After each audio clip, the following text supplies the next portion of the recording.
Hello lovely ladies, hello મમ્મીઓ।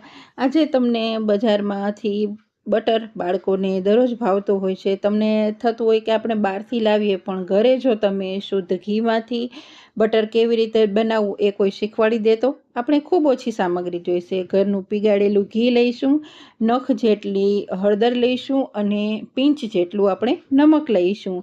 તો ચાલો ફટાફટથી આપણે બનાવી લઈએ।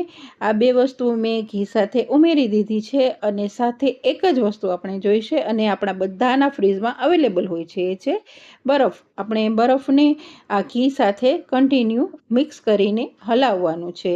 એનાથી શું થશે? એનાથી જે ઘી છે એમાંથી બટર છૂટું પડશે। હા ફ્રેન્ડ્સ, ઘીમાંથી બટર છે એ છૂટું પડશે। આવી રીતે આપણે એને કન્ટિન્યુ ચલાવશું એટલે તમે જોઈ શકો છો કે આ જે બરફ છે એના લીધે આ ઘી છે એમાંથી બટર થીક તૈયાર થઈ ગયું છે અને બરફમાંથી જે પાણી ઓગળે છે એ પાણી આપણે દૂર કરી દઈશું। જેમ જેમ એમ ફીણશું એનો કલર છે એ વ્હાઈટ થતો જશે અને સરસ મજાનું હવે આપણે એને સેટ કરવા મૂકી દઈશું। ખૂબ ઇઝી છે ને? તો ચાલો ઝટપટથી તમે પણ બનાવી લ્યો।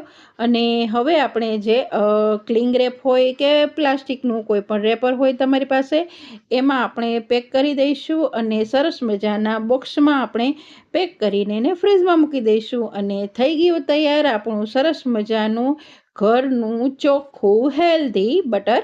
તો ચાલો તમે પણ બનાવી લો અને જલ્દીથી મારી ચેનલને લાઇક, શેર અને સબસ્ક્રાઈબ કરી દો। તો આપણું બટર તૈયાર છે। તમે જોઈ શકો છો કે સરસ એવો એનો કલર પણ એકદમ નેચરલ આવ્યો છે। બજાર કરતાં સરસ, શુદ્ધ અને ચોખ્ખું કોઈ પણ ભેળસેળ વગરનું બટર તમે પણ બનાવો અને બાળકોને ગિલ્ટ ફ્રી ખવડાવો। ચાલો જલ્દીથી